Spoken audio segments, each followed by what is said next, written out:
What is up, my guys? Nintendo Master here.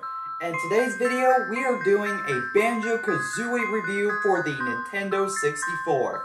Yesterday, it was the 25th anniversary of the 64, so why not give it a special with a Banjo-Kazooie review? Let's dive into the video, shall we? So, for a quick second, let's talk about the gameplay. So, you're basically controlling Banjo and Kazooie. They both have different movesets.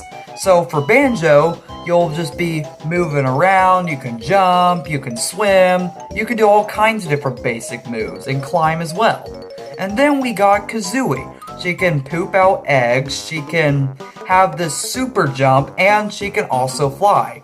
And there's different collectibles you can get. You can get feathers, you can get eggs, and then there's these jigsaw pieces where that's how you process through the level. So that's what the game is about. It's a 3D platforming game where you're gonna find all these pieces to unlock different levels and so on. So the story of the game, it's that where it all starts on Spiral Mountain. That is where Banjo and Kazooie lives at, and it all starts Grunty and her magic, and she sees that character Tooie, which is the main part of the story, is that Grunty was very jealous of her beauty, so he tries to take her beauty by a magical way, and what she does, she flies up, she takes her beauty, and takes her to this machine, which turns her into a green, ugly monster. And you know, Grunty is like the worst villain of all time. And then all of a sudden, Banjo and Kazooie hears noises from outside because Banjo was sleeping, and then they start off with their adventures. So, this basically is that. I'm not going to really tell you the ending, I just want you to find out, in case you don't know what the game is about. So, another worth mentioning about the gameplay, that the game is non-linear, so it's basically an open world game, like Super Mario 64.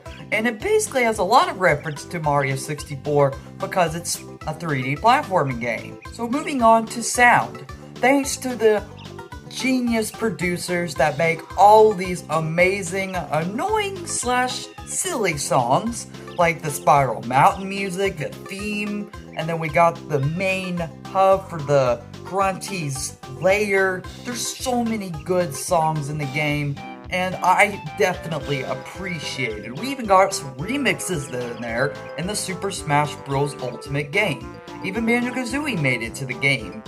And apparently, the character was owned by Rare at the time on the Nintendo 64 before Rare moved on to Microsoft. It's worth knowing that newcomers, when they play the game, it's going to have some amazing and funny songs. They won't get annoying because it's going to be different each time, so I'm sure you all are going to enjoy it.